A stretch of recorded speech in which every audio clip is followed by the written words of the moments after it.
Shifting gears now, and let's get the latest on the coronavirus pandemic. Globally, the number of infections has topped 100 million cases.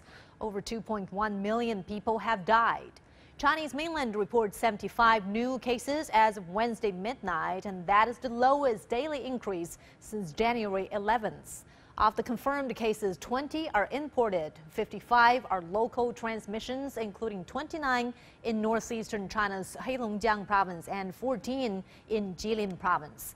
An 80-person team of medical experts has arrived in Heilongjiang's hotspot, Suihua City's Wangkui County. 10 trucks of medical supplies have also arrived there. Meanwhile, China is bracing for its annual Spring Festival travel rush, which begins on Thursday. Now, the government is encouraging the public to avoid unnecessary travel. The Civil Aviation Administration is waiving charges for those who wish to cancel or reschedule their flight during the travel rush. And people returning to Beijing from low-risk areas after the holiday do not have to quarantine.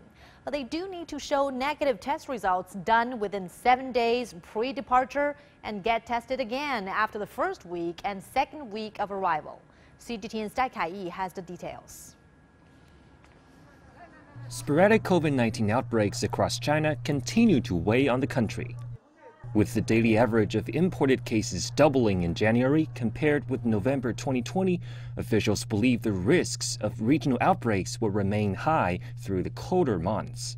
The world's biggest annual migration also poses a serious risk. Hundreds of millions of people are expected to travel home for China's Lunar New Year festive season, even as authorities urge residents to stay put. This method will certainly be conducive to epidemic prevention and control, as well as contribute to the sustained recovery of the economy.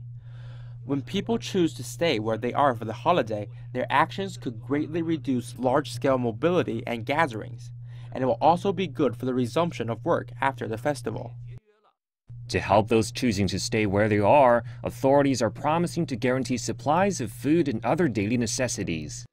We will guarantee the smooth transportation of goods that residents need for everyday life. With that, we'll increase market supplies for central meat stores on a weekly basis at a pace of 20 to 30,000 tons. And we'll make sure all kinds of catering, accommodation, shopping malls, and supermarkets stay open and extend their business hours. Transportation authorities are also helping to facilitate this initiative. China's top civil aviation authority says starting from Wednesday, residents who buy flight tickets for Spring Festival travel rush can get a full refund or change their tickets once.